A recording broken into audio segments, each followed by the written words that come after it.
வேந்தரின் உச்சிவேளை பகல் செய்திகளுக்காக பிரீதா. ஆர்த்தி. முதலில் தலைப்புச் செய்திகள்.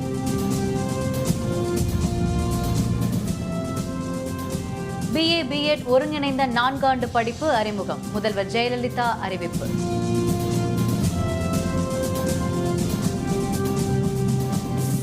திமுக MLA-க்கள் இடைநீக்கத்தை மறுபரிசீலனை செய்ய மறுப்பு. பேரவையிலிருந்து எதிர்க்கட்சியினர் வெளிநடப்பு.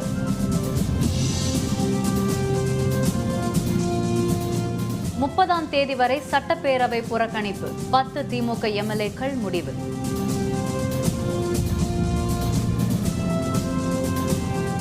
ஒலிம்பிக் போட்டியின் பொழுது குடிப்பதற்கு தண்ணீர் கூட தரவில்லை. இந்திய வீராங்கனை ஜெய்ஷா பகிரங்க குற்றச்சாட்டு. இந்த ஆண்டு முதல் தமிழகத்தில் உள்ள கல்வியியல் கல்லூரிகளில் BA B.Ed மற்றும் BSc B.Ed 4 ஆண்டு ஒருங்கிணைந்த படிப்பாக அறிமுகப்படுத்தப்படும் என முதல்வர் ஜெயலலிதா அறிவித்துள்ளார். சட்டப்பேரவையில் இன்று காலை 110 விதியின் கீழ் உயர்கல்வித்துறை மற்றும் பள்ளி கல்வித்துறையில் 12 அறிவிப்புகளை வெளியிட்டு பேசிய போது முதல்வர் ஜெயலலிதா இதனை தெரிவித்தார். அண்ணா பல்கலைக்கழகத்தில் 50 கோடி ரூபாய் மதிப்பில் மோட்டார் வாகன தொழில்நுட்ப மையம் அமைக்கப்படும் எனவும் முதல்வர் அறிவித்தார். அண்ணா பல்கலைக்கழகத்தில் மாணவர்களின் திறனை மேம்படுத்த பல்வேறு மாநில, தேசிய மற்றும் உலகளாவிய கருத்தரங்கங்கள் நடத்தப்பட்டு வருகின்றன. எனவே 5000 பேர் அமரும் வசதி கொண்ட ஒரு பெருங்கூட்டரங்கம் அண்ணா பல்கலைக்கழகத்தில் 50 கோடி ரூபாய் செலவில் கட்டப்படும். மேட்டுப்பாளையம் மற்றும் காஞ்சிபுரம் மாவட்டம் பெரும்பாக்கத்தில் 17 கோடி ரூபாய் மதிப்பில் புதிதாக 2 கலை அறிவியல் கல்லூரிகள் உருவாக்கப்படும் என முதல்வர் அறிவித்தார். பள்ளி கல்வித்துறையில் புதிய அறிவிப்புகளை வெளியிட்ட முதல்வர் இந்த ஆண்டு புதிதாக 5 தொடக்கப் பள்ளிகள் தொடங்கப்படும் என்றும் 9 நடுநிலைப் பள்ளிகள் உயர்நிலைப் பள்ளிகளாக தரம் உயர்த்தப்படும் எனவும் முதல்வர் ஜெயலலிதா அறிவித்தார். கோயம்புத்தூர் மாவட்டம் மேட்டுப்பாளையத்தில் உள்ள பொருளாதாரத்தில் நலிவுற்ற மாணவர்கள் மற்றும் மலைவாழ் மாணாக்கர்கள் 40 முதல் 50 கிலோமீட்டர் வரை பயணம் செய்து கோயம்புத்தூர் அல்லது நீலகிரி மாவட்டத்தில் உள்ள அரசு கல்லூரிகளில் உயர்கல்வி பயில வேண்டியதை தவிர்க்கும் பொருட்டு மேட்டுப்பாளையத்தில் ஒரு அரசு கலை மற்றும் அறிவியல் கல்லூரி சுமார் 8 கோடியே 29 லட்சம் ரூபாய் மதிப்பீட்டில் இந்த ஆண்டு துவங்கப்படும். காஞ்சிபுரம் மாவட்டம் பெரும்பாக்கத்தில் 8 கோடியே 48 லட்சம் ரூபாய் மதிப்பீட்டில் புதிய அரசு கலை மற்றும் அறிவியல் கல்லூரி இந்த ஆண்டு துவங்கப்படும். திமுக MLA-க்கள் இடைநீக்கம் செய்யப்பட்டதை மறுபரிசீலனை செய்ய பேரவைத் தலைவர் மறுப்பு தெரிவித்ததை எதிர்த்து காங்கிரஸ், இந்திய யூனியன் முஸ்லீம் லீக் கட்சி உறுப்பினர்கள் வெளிநடப்பு செய்தனர். சட்டப்பேரவையில் அமளியில் ஈடுபட்டதால் திமுக உறுப்பினர்கள் 79 பேரை ஒரு வார காலம் இடைநீக்கம் செய்து சட்டப்பேரவைத் தலைவர் தனபால் உத்தரவிட்டார். இதனை மறுபரிசீலனை செய்யுமாறு எதிர்க்கட்சிகளான காங்கிரஸ், இந்திய யூனியன் முஸ்லீம் லீக் கட்சியினர் வேண்டுகோள் விடுத்தனர். ஆனால் சட்டப்பேரவைத் தலைவர் தனபால் இதனை ஏற்க மறுத்துள்ளார். இது தொடர்பாக தங்களை பேச அனுமதிக்காததால் பேரவை நடவடிக்கைகளை புறக்கணித்து எதிர்க்கட்சி உறுப்பினர்கள் வெளிநடப்பு செய்ததாக பின்னர் செய்தியாளர்களுடன் பேசிய சட்டமன்ற காங்கிரஸ் கட்சி தலைவர் ராமசாமி தெரிவித்தார். திராவிட முன்னேற்ற கழகத்தை சார்ந்த உறுப்பினர்களை வெளியேற்றியது குறித்து மறுபரிசீலனை செய்ய வேண்டும் என்று தொடர்ந்து வற்புறுத்தி வருகிறோம். ஒரு நல்ல தீர்வை இன்றைக்கு பேரவைத் தலைவர் அறிவிப்பார் என்று எண்ணி சட்டமன்றத்திற்கு சென்றிருந்தோம். எந்த விதமான அறிவிப்புகளையும் அறிவிக்காததால் நாங்கள் இன்றைக்கு சட்டமன்றத்தை புறக்கணித்திருக்கிறோம். தொடர்ந்து நாங்கள் திமுக கழகத்தினுடைய 79 உறுப்பினர்களை சஸ்பெண்ட் செய்வதை மறுபரிசீலனை செய்யுங்கள் என்று நேற்று வரை நாங்கள் பேசினோம். எந்த அறிவிப்புமே அறிவிக்காமல் எங்களுடைய கோரிக்கைகளை முற்றிலுமாக நிராகரித்து எங்களை எல்லாம் ஏமாற்றத்துக்குள்ளாக்கி நாங்கள் எல்லாம் வெளிநடப்பு செய்யக்கூடிய ஒரு சூழ்நிலைக்கு தள்ளப்பட்டிருக்கின்றோம். சட்டப்பேரவையில் மானிய கோரிக்கை மீது காங்கிரஸ் உறுப்பினர் வசந்தகுமாருக்கு பேச வாய்ப்பளிக்கப்படாத சட்டப்பேரவைத் தலைவர் தனபால் குறிப்பிட்டார். ஆனால் அதனை பயன்படுத்திக் கொள்ளாமல் காங்கிரசார் வெளிநடப்பு செய்ததாக சட்டப்பேரவைத் தலைவர் குற்றம் சாட்டினார். திமுக உறுப்பினர்களுக்கு எதிராக பிறப்பிக்கப்பட்ட இடைநீக்க உத்தரவு ரத்து செய்யப்படும் வரை எஞ்சிய 10 திமுக எம்எல்ஏக்களும் சட்டப்பேரவையை புறக்கணிப்பதென முடிவு செய்துள்ளனர். சட்டப்பேரவையில் அமளியில் ஈடுபட்டதால் திமுக உறுப்பினர்கள் 79 பேர் இடைநீக்கம் செய்யப்பட்டனர். ஒரு வார காலத்துக்கு இந்த இடைநீக்க உத்தரவு பிறப்பிக்கப்பட்டு இன்றுடன் 5வது நாளாகிறது. இந்நிலையில் இடைநீக்கம் செய்யப்படாத எம்எல்ஏக்களான நேரு, பூங்கோதை, கீதா ஜீவன் உள்ளிட்ட 10 பேரும் அவையை இன்று முதல் புறக்கணிப்பதாக தெரிவித்துள்ளனர். தங்களது கட்சியின் பெரும்பான்மை உறுப்பினர்கள் சட்டப்பேரவையிலிருந்து இடைநீக்கம் செய்யப்பட்டுள்ளதால் அவைக்கு வர முடியாத நிலைக்கு சட்டப்பேரவைத் தலைவரின் முடிவு ஏற்படுத்தியிருப்பதாகவும் இதனால் தாங்களும் அவைக்கு செல்லவில்லை என திமுக கொறடா சக்கரபாணி தெரிவித்துள்ளார். வாக்குப்பதிவு ரகசியத்தை பாதுகாக்கும் வகையிலான புதிய மின்னணு எந்திரத்தை பயன்படுத்துவது குறித்து ஆராய மத்திய உள்துறை அமைச்சர் ராஜ்நாத் சிங் தலைமையில் அமைச்சர்கள் குழு அமைக்கப்பட்டுள்ளது. நாட்டில் தற்பொழுது நடைமுறையில் உள்ள மின்னணு வாக்குப்பதிவு எந்திரத்தில் குறிப்பிட்ட வாக்குப்பதிவு மையத்தில் எந்த கட்சிக்கு அதிகமான வாக்குகள் பதிவாகின என்பன போன்ற விவரங்களை எளிதில் அறிந்து கொள்ள முடியும். எனவே வாக்காளர்களின் ரகசியம் காக்கப்படுவதில்லை என்ற புகார் எழுந்தது.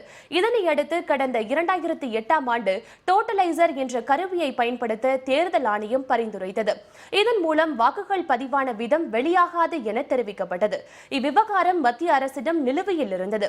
இது தொடர்பான நீதி பேராணை மனுவை விசாரித்த உச்சநீதிமன்ற அமர்வு முடிவெடுக்க மத்திய அரசுக்கு 8 வாரம் அவகாசம் அளித்து உத்தரவிட்டது.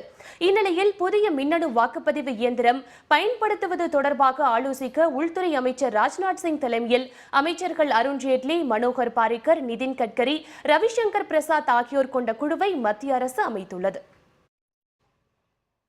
அசாம் உள்ளிட்ட வடகிழக்கு மாநிலங்களில் இன்று அதிகாலை மிதமான நிலநடுக்கம் உணரப்பட்டது. அசாம் மாநிலத்தின் கார்பி ஆங்லாங் மாவட்டத்தில் பூமிக்குள் சுமார் 10 கிலோமீட்டர் ஆழத்தில் இன்று அதிகாலை சுமார் 5:30 மணி அளவில் ஏற்பட்ட முதல் நிலநடுக்கம் ரிக்டர் அளவில் 3.1 பதிவானது. இதைத் தொடர்ந்து காலை 7:41 மணி அளவில் 2வது முறையாகவும் நிலநடுக்கம் ஏற்பட்டது. இந்தியா மியான்மர் எல்லைப் பகுதிகளுக்குள் பூமிக்குள் சுமார் 100 கிலோமீட்டர் ஆழத்தில் ஏற்பட்ட 2வது நிலநடுக்கம் ரிக்டர் அளவில் 5.5 பதிவாகியுள்ளது. இன்று காலை அடுத்தடுத்து இருமுறை நிலநடுக்கம் தாக்கியதால் அசாம் மியான்மர் எல்லையோர கிராமங்களில் வசிக்கும் மக்கள் அச்சமடைந்து வீடுகளை விட்டு வெளியேறினர். நிலநடுக்கத்தால் ஏற்பட்ட சேதம் குறித்த தகவல் எதுவும் வெளியாகவில்லை. ரியோ ஒலிம்பிக் பேட்மிண்டன் போட்டியில் வெள்ளிப்பதக்கம் வென்ற PV சிந்துவுக்கு ஆந்திர அரசு சார்பில் பாராட்டு விழா நடைபெற்றது. ரியோ ஒலிம்பிக்கில் வெள்ளிப்பதக்கம் வென்று நேற்று தாயகம் திரும்பிய சிந்துவுக்கு உற்சாக வரவேற்பும் ஹைதராபாத்தில் பாராட்டு விழாவும் நடைபெற்றது. இந்நிலையில் ஆந்திர முதல்வர் சந்திரபாபு நாயுடு தலைமையில் சிந்துவுக்கு விஜயவாடாவில் இன்று பாராட்டு விழா நடைபெற்றது. இதில் சிந்துவின் பெற்றோர் மற்றும் பயிற்சியாளர் கோபிச்சந்த் ஆகியோர் பங்கேற்றனர். விழாவில் திரளானோர் கலந்து கொண்டு சிந்துவுக்கு வாழ்த்துக்களையும் மலர் கொத்துக்களையும் வழங்கினர். சிந்துவின் குடும்பத்தினருக்கு ஆளுயர மாலையும் அணிவிக்கப்பட்டது. ஆந்திர அரசு சார்பில் அறிவிக்கப்பட்டிருந்த 3 கோடி ரூபாய் பரிசு தொகைக்கான காசோலையையும் ஆந்திர முதல்வர் சந்திரபாபு நாயுடு சிந்துவிடம் வழங்கி வாழ்த்து தெரிவித்தார். మన రాష్ట్ర ముఖ్యమంత్రి శ్రీ చంద్రబాబు నాయుడు గారు తయారు చేసినటువంటి వజ్రం భారతదేశంలోనే తెలుగు వారికి ఒక గర్వం. ఆంధ్రప్రదేశ్ క్రికెట్ అసోసియేషన్ తరపున మన బాబ మన అమ్మాయి మన విజయవాడ అమ్మాయి గోపిచంద్ గారికి 10 లక్షలు. ரியோ ஒலிம்பிக் போட்டியில் ஓடி கண்டிருக்கும் போது குடிப்பதற்கு தண்ணீர் கூட தரவில்லை என்று இந்திய குழுவினர் மீது தடகள வீராங்கனை OP ஜெய்ஷா குற்றம் சாட்டியுள்ளார். ரியோ ஒலிம்பிக் போட்டியின் மாரத்தானில் ஓடிய ஜெய்ஷா 89வது இடம் பிடித்தார். 42 கிலோமீட்டர் தொலைவிலான போட்டி முடிந்த போது அவர் மிகவும் சோர்வாக காணப்பட்டதை அடுத்து அவருக்கு மருத்துவ முகாமில் முதலுதவி வழங்கப்பட்டது. இந்த நிலையில் நாடு திரும்பிய அவர் போட்டியின் போது தனக்கு இந்திய குழுவினர் தண்ணீர் கூட வழங்கவில்லை என குற்றம் சாட்டியுள்ளார். இது தொடர்பாக பெங்களூருவில் செய்தியாளர் பேசிய ஜெய்ஷா மாரத்தான் போட்டியில் பங்கேற்ற பிற வீராங்கனைகளுக்கு அவர்களது நாட்டு அலுவலர்கள் ஒவ்வொரு 2.5 கிலோமீட்டர் தொலைவிலும் மேஜை அமைத்து திரவ உணவுகளை வழங்கியதாகவும் தனக்கு வழங்க இந்திய குழுவினர் யாரும் இல்லாததால் 8 கிலோமீட்டர் கடந்து ஒலிம்பிக்கின் அதிகாரப்பூர்வ முகாமில்தான் தண்ணீரை குடிக்க முடிந்ததாகவும் கூறினார். 1500 மீட்டர் ஓடும் வீராங்கனையான தன்னை தனது பயிற்சியாளர் நீண்ட தொலைவிலான மாரத்தான் போட்டியில் ஓட கட்டாயப்படுத்திவிட்டார் என்றும் ஜெய்ஷா குற்றம் சாட்டியுள்ளார். रियल में मैं मैराथन के लिए नहीं प्रिपरेशन था. मैं 1500 मीटर मैंने मेरा इवन डे होता 1500 मीटर. इधर में ऐसा था कुछ भी नहीं है, ना टेक्निकल उधर का ऑफिशियल्स रखा ना हमारा ऑफिशियल्स रखा उधर में, इसलिए ओनली वाटर 8 किलोमीटर में 1 ही बार वाटर था. और इधर में तो हर 2 किलोमीटर में पानी होता है और नहीं तो हर आधा किलोमीटर में पानी चाहिए, ऐसा सिचुएशन था। बट 8-8 किलोमीटर में पानी। இதனிடையே தில்லியில் செய்தியாளர்களுடன் பேசிய மத்திய விளையாட்டுத்துறை அமைச்சர் விஜய் கோயல் தடகள வீராங்கனை ஜெய்ஷாவின் குற்றச்சாட்டுக்கான காரணம் பற்றி தெரியவில்லை என குறிப்பிட்டுள்ளார். இந்த விவகாரத்தில் இந்திய விளையாட்டுத்துறைக்கு நேரடியாக எந்த தொடர்பும் இல்லை என்றும் இது பற்றி இந்திய ஒலிம்பிக் சங்கம் தான் பதிலளிக்க வேண்டும் எனவும் அவர் கூறியுள்ளார்.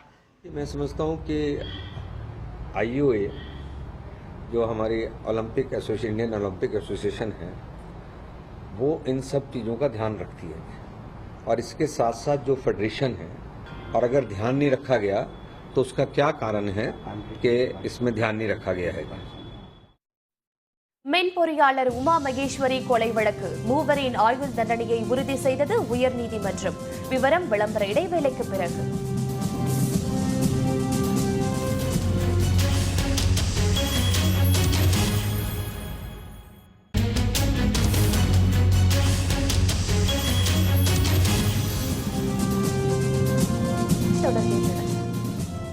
வழக்குகளை சந்தித்து வருவதால் பத்திரிகையாளர்களை சந்திக்க முடியவில்லை என்று தேமுதிக தலைவர் விஜயகாந்த் தெரிவித்துள்ளார். தேமுதிக தலைவர் விஜயகாந்தின் பிறந்த நாள் இன்று கோயம்பேட்டில் உள்ள கட்சியின் தலைமை அலுவலகத்தில் கொண்டாடப்பட்டது. இதில் பங்கேற்ற விஜயகாந்த் தொகுதிக்கு 1000 மரக்கன்றுகள் வீதம் தமிழகத்தில் உள்ள 234 தொகுதிகளுக்கும் மரக்கன்றுகளை வழங்கினார். எம்ஜிஆர் காது கேளாதோர் சிறப்பு பள்ளிக்கு 50,000 ரூபாய் நன்கொடை வழங்கிய விஜயகாந்த் பள்ளி மாணவர்களுக்கு பரிசுகளையும் வழங்கினார். தேமுதிக அலுவலகத்தில் 2 மரக்கன்றுகளையும் அவர் நட்டு வைத்தார். இந்நிகழ்ச்சியில் பிரேமலதா விஜயகாந்த், கட்சியின் இளைஞரணி தலைவர் LK சுதீஷ் மற்றும் கட்சி நிர்வாகிகள் பங்கேற்றனர். நிகழ்ச்சியில் பேசிய விஜயகாந்த் பத்திரிகையாளர்களுடன் தனக்கு எந்தவித பிரச்சனையும் இல்லை என்று தெரிவித்தார்.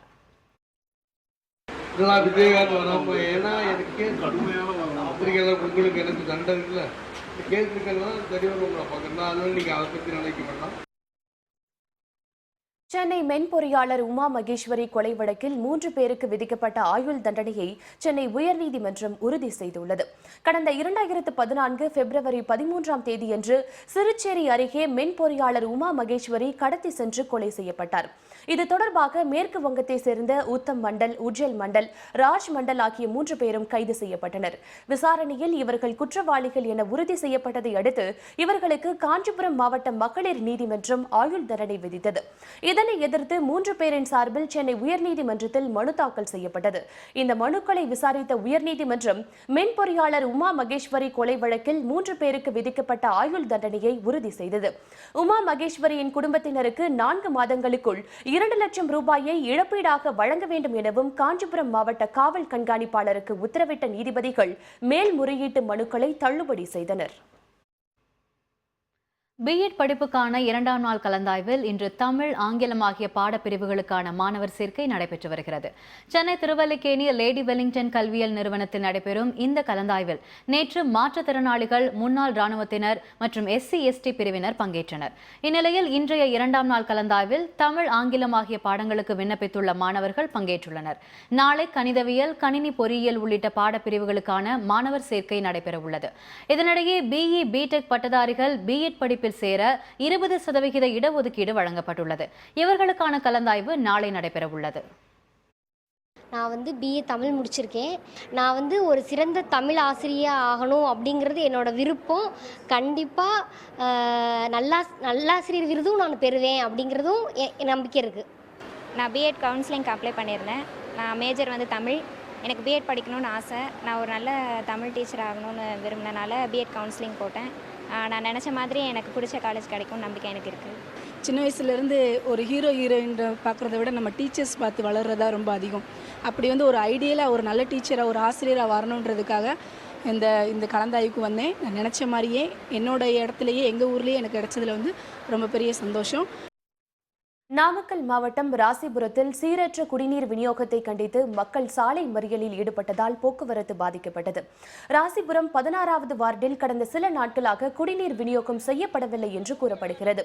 இதுபற்றி பலமுறை மனு அளித்தும் முறையான நடவடிக்கை எடுக்கப்படவில்லை என்பதால் அதிருப்தி அடைந்த மக்கள் இன்று நகராட்சி அலுவலகம் முன் சாலை மறியலில் ஈடுபட்டனர். இதனால் சில மணி நேரம் போக்குவரத்து பாதிக்கப்பட்டது. பின்னர் குடிநீர் வழங்க நடவடிக்கை எடுக்கப்படும் என்று நகராட்சி தலைவர் பாலசுப்ரமணியம் உறுதி அனுமதி அளித்ததை தொடர்ந்து போராட்டம் கைவிடப்பட்டது. நகர் முழுவதும் குடிநீர் குழாய்கள் சீரமைக்கப்பட்டு வருவதால் குடிநீர் விநியோகத்தில் பிரச்சினைகள் ஏற்படுவதாக நகராட்சி தலைவர் தெரிவித்தார். பவானிசாகர் அணையிலிருந்து நன்சே பயிர்களை காப்பாற்ற கீழ்பவானி பாசன கால்வாயில் தண்ணீர் திறந்துவிட வலியுறுத்தி ஈரோட்டில் நடைபெற்ற ஆர்ப்பாட்டத்தில் திரளான விவசாயிகள் பங்கேற்றனர். ஈரோடு மாவட்ட பவானிசாகர் அணையிலிருந்து காலிங்கராயன் கால்வாய், தடப்பள்ளி அரக்கன்கோட்டை கால்வாய் மற்றும் கீழ்பவானி பாசன கால்வாய் ஆகிய 3 பாசன பகுதிகளுக்கும் ஒரே நேரத்தில் தண்ணீர் திறக்க விவசாயிகள் வலியுறுத்தினர். இந்நிலையில் கீழ்பவானி பாசன பகுதி தவிர்த்து மற்ற 2 பகுதிகளுக்கும் தண்ணீர் திறக்கப்பட்டதை கண்டித்து விவசாயிகள் திரண்டு ஆர்ப்பாட்டத்தில் ஈடுபட்டனர்.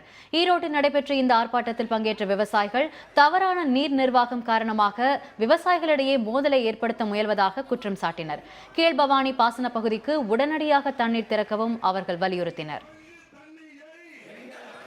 அணையில் குறைந்த தண்ணீர் இருந்த நேரத்தில் ஆலைகள் மற்றும் அனுமதியற்ற பாசனங்களினுடைய நலனை முன்னிறுத்தி பழைய பவானி பாசனங்களுக்கு கடந்த 12ஆம் தேதி தண்ணீர் திறக்கப்பட்டது. எங்களுடைய கணக்கிலே இருக்கக்கூடிய தண்ணீரை எடுக்கக்கூடாது. அது அப்படி எடுத்தால் அது நீதிமன்ற அவமதிப்பு ஆகும், தண்ணீர் திருட்டு ஆகும். நாங்கள் எடுப்பதை விடமாட்டோம். பவானி பாசன பகுதியிலே ஈரோடு மாவட்ட நிர்வாகமும் பொதுப்பணித்துறையும் நீர் நிர்வாகம் செய்ய தவறியதனுடைய விளைவு 2 லட்சம் ஏக்கர் பாசன பரப்பில் இருக்கிற லட்சக்கணக்கான மக்களுடைய வாழ்வாதாரத்தை அடியோடு பாதித்திருக்கிறது. கீழ்பவானி விவசாயிகளுக்கும் தண்ணீரை பெற்று தாருங்கள், ஆணையிடுங்கள் என்று கேட்டு ஈரோட்டில் இந்த ஆர்ப்பாட்டம் நடைபெறுகிறது. இந்திய இலங்கை மீனவர்களுக்கு இடையிலான 4ஆம் கட்ட பேச்சுவார்த்தையை விரைவில் தொடங்க வேண்டுமென மத்திய மாநில அரசுகளை ராமேஸ்வரம் மீனவர்கள் கேட்டுக் கொண்டுள்ளனர். இலங்கை கடற்படையினரால் தமிழக மீனவர்கள் சிறைப்பிடிக்கப்படுவது தொடர்கதையாகிவிட்ட நிலையில் மீனவர்கள் விடுதலை செய்யப்படும் பொழுது அவர்களின் படகுகளை இலங்கை அரசு விடுவிப்பதில்லை என்ற குற்றச்சாட்டு எழுந்துள்ளது. இதனிடையே இலங்கை கடற்படையினரின் தொடர் தாக்குதலால் குறைந்த அளவிலான படகுகள் மட்டுமே கடலுக்குள் செல்வதால் தங்களின் வாழ்வாதாரம் கேள்விக்குறியாகிவிட்டதாக ராமேஸ்வரம் மீனவர்கள் புகார் தெரிவிக்கின்றனர். எனவே இந்திய இலங்கை மீனவர்களுக்கு இடையிலான 4ஆம் கட்ட பேச்சுவார்த்தையை விரைந்து நடத்த வேண்டுமென அவர்கள் கோரிக்கை விடுத்துள்ளனர். இந்த 1.5 ஆண்டு காலம் இலங்கையில் இருக்கிற மீன்பிடி படகுகள் மிக மோசமான நிலையில அடைஞ்சிருச்சு. இந்த காலகட்டத்திலும் கூட இந்திய இலங்கை மீனவர் பேச்சுவார்த்தையும் இந்திய படகுகள் விடுவிக்காமல் இருப்பதும் ஏனோ நடக்கவில்லை. இது ஒரு பெரிய புதிராகவே இந்த பகுதி மீனவர்கள் இதை கருதுகிறார்கள். மேட்டூர் அணைக்கு நீர்வரத்து தொடர்ந்து அதிகரித்துள்ளதால் அணையின் நீர்மட்டம் கடந்த 2 நாட்களில் 2 அடி உயர்ந்துள்ளது. கர்நாடக மாநிலம் காவிரி நீர்பிடிப்பு பகுதிகளில் பெய்து வரும் கனமழையால் மேட்டூர் அணைக்கு நீர்வரத்து கடந்த சில நாட்களாக அதிகரித்துள்ளது. இந்நிலையில் கடந்த 2 நாட்களில் மட்டும் அணையின் நீர்மட்டம் 2 அடி உயர்ந்துள்ளது. தற்போது அணையின் நீர்வரத்து வினாடிக்கு 9308 கன அடியாகவும் அணையிலிருந்து குடிநீருக்காக திறந்துவிடப்படும் நீரின் அளவு 500 கன அடியாகவும் உள்ளது. அணையின் நீர்மட்டம் 67.17 அடியாகவும் அணையின் நீர் இருப்பு 30.31 TMC ஆகவும் உள்ளது. சென்னையில் உள்ள ரிசர்வ் வங்கியிலிருந்து திருநெல்வேலியில் உள்ள வங்கிகளுக்கு கொண்டு செல்லப்பட்ட வங்கி பணம் 413 கோடி ரூபாய் அங்குள்ள அனைத்து வங்கிகளுக்கும் பாதுகாப்பாக கொண்டு செல்லப்பட்டது. சென்னை ரிசர்வ் வங்கியிலிருந்து நெல்லையில் உள்ள 6 வங்கிகளுக்கு 413 கோடி ரூபாய் நேற்று இரவு சென்னை எழும்பூரிலிருந்து அனந்தபுரி விரைவு ரயிலில் கொண்டு செல்லப்பட்டது. 279 பெட்டிகளில் பணம் கொண்டு செல்லப்பட்ட பொழுது ஆயுதப்படை காவல்துறையினர் 13 பேரும் ரயில்வே பாதுகாப்பு படையினர் 10 பேரும் பாதுகாப்பு பணியில் இருந்தனர். இன்று காலை நெல்லை வந்த பணம் இருந்த ரயில் பெட்டிக்கு பலத்த பாதுகாப்பு அளிக்கப்பட்டிருந்தது. இதனைத் தொடர்ந்து வங்கி அலுவலர்கள் முன்னிலையில் முத்திரை உடைக்கப்பட்டு அதிலிருந்த பண பெட்டிகள் காவல்துறை பாதுகாப்புடன் அந்தந்த வங்கி கிளைகளுக்கு கொண்டு செல்லப்பட்டது. அண்மையில் சேலத்திலிருந்து சென்னை கொண்டுவரப்பட்ட வங்கி பணத்தில் 5.75 கோடி ரூபாய் கொள்ளை போனதை தொடர்ந்து நெல்லையில் இத்தகைய பலத்த பாதுகாப்பு அளிக்கப்பட்டது. திருச்சி அருகே சாக்கார்பாளையத்தில் உள்ள அருள்மிகு காசி விஸ்வநாதர் கோவிலில் நடைபெற்ற சூரிய பூஜையில் திரளான பக்தர்கள் பங்கேற்று வழிபட்டனர். காசியிலிருந்து லிங்கம் வரவழைக்கப்பட்டு கரிகால் சோழனால் கட்டப்பட்டதாக கூறப்படும் இந்த கோவிலில் ஆண்டுதோறும் நடைபெறும் சூரிய பூஜை சிறப்பு வாய்ந்ததாக கருதப்படுகிறது. திருவானைக்கா அருள்மிகு ஜம்புகேஸ்வரர் கோவிலின் சார்பு கோவிலான இதில் ஆவணி மாதம் 7, 8, 9 ஆகிய நாட்களில் நடைபெறும் சூரிய பூஜையில் பங்கேற்று வழிபட்டால் திருமண தடை, நோய்கள் விலகும் என்பது நம்பிக்கை. இந்நிலையில் ஆவணி மாதம் 7 7ஆம் நாளான இன்று சூரிய ஒளிக்கதிர்கள் மெல்ல மெல்ல கோவிலுக்குள் நுழைந்து மூலவர் மீது படர்ந்து பிரதிபலிக்க செய்தது. இதனைத் தொடர்ந்து இறைவனுக்கு சிறப்பு அபிஷேக ஆராதனைகள் நடைபெற்றன. இதில் திரளான பக்தர்கள் பங்கேற்று வழிபட்டனர்.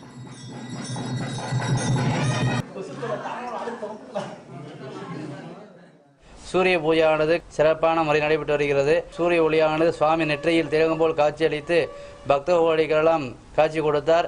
இந்த சூரிய பூஜை வழிபாட்டில் கண்டு கொள்ள வரும் அன்பர்களுக்கு அவரவர் வேண்டிய வேண்டுகோளை சிறப்பான முறையில் நடத்தி கொடுத்து வருகிறார். ஆகையாலே இந்த சூரிய பூஜையிலே அனைத்து பக்த கோடிகள் கலந்து கொண்டிருக்கிறார்கள். நடுக்கடலில் தத்தளித்த அகதிகள் 470 பேரை பத்திரமாக இத்தாலி கடற்படையினர் மீட்டனர். விவரம் விளம்பர இடைவேளைக்கு பிறகு.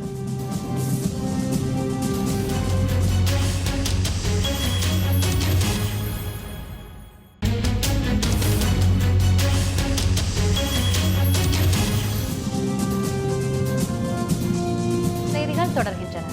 இனி அயலக செய்திகள்.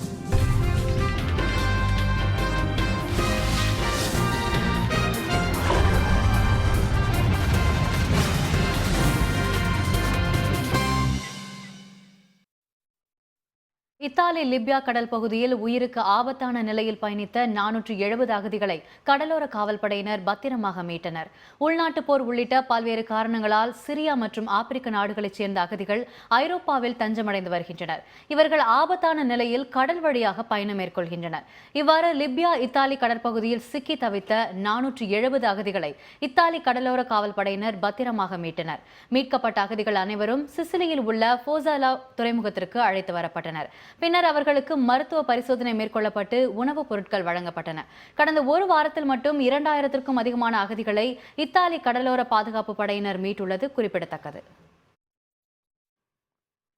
லிபியாவில் IS தீவிரவாதிகள் வசமிருந்த முக்கிய பகுதிகளை தீவிர சண்டைக்கு பிறகு அந்நாட்டு ராணுவம் மீட்டுள்ளது. லிபியாவில் IS தீவிரவாதிகள் கைப்பற்றிய பகுதிகளை மீட்கும் வகையில் அமெரிக்க படைகள் உதவியுடன் ராணுவம் தொடர்ந்து சண்டையிட்டு வருகிறது. கடந்த 3 மாதத்திற்கும் மேலாக சிர்தே நகரை முழுமையாக மீட்ட ராணுவம் தீவிர முயற்சிகளை மேற்கொண்டுள்ளது.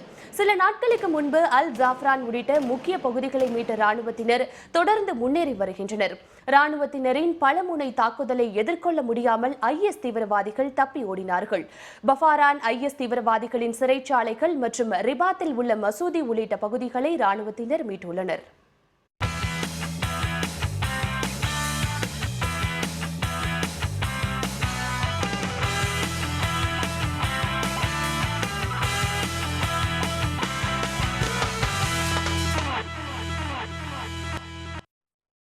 ஸ்பெயினில் நடைபெற்ற சைக்கிள் பந்தயத்தில் பிரான்ஸ் வீரர் அலெக்சாண்ட்ரே ஜீனிஸ் முதலிடம் பெற்றார்.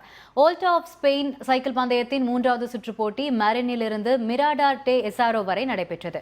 இதில் உலகின் முன்னணி வீரர்கள் பங்கேற்றனர். இந்த போட்டியில் பந்தய தொலைவான 176 கிலோமீட்டரை பிரான்ஸ் வீரர் அலெக்சாண்ட்ரே ஜீனிஸ் முதலில் கடந்து வெற்றி பெற்றார்.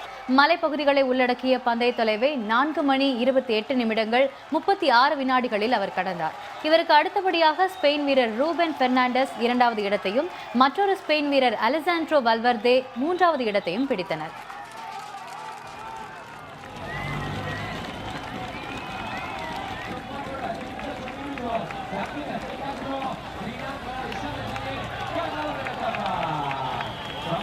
Chicas a Teresa y a Terry en el podium, todos la acompañamos con el cariño de todos nosotros en la línea meta con el regional del hipermercado Carrefour.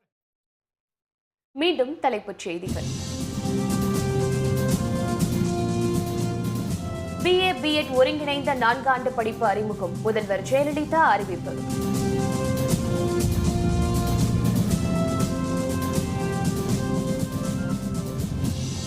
திமுக MLA-க்கள் இடைநீக்கத்தை மறுபரிசீலனை செய்ய மறுப்பு. பேரவையிலிருந்து எதிர்க்கட்சியினர் வெளிநடப்பு.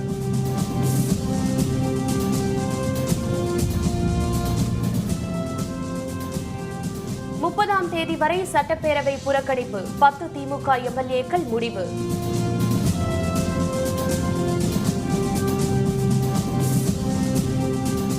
ஒலிம்பிக் போட்டியின் போது குடிப்பதற்கு தண்ணீர் கூட தரவில்லை. இந்திய வீராங்கனை ஜெய்ஷா பகிரங்க குற்றச்சாட்டு. இத்துடன் வேந்தரின் உச்சிவேளை பகல் செய்திகள் நிறைவடைந்தன. மீண்டும் மாலை 6 மணிக்கு வேந்தரின் நந்திமாலை குறுஞ்செய்திகளில் சந்திப்போம். வணக்கம்.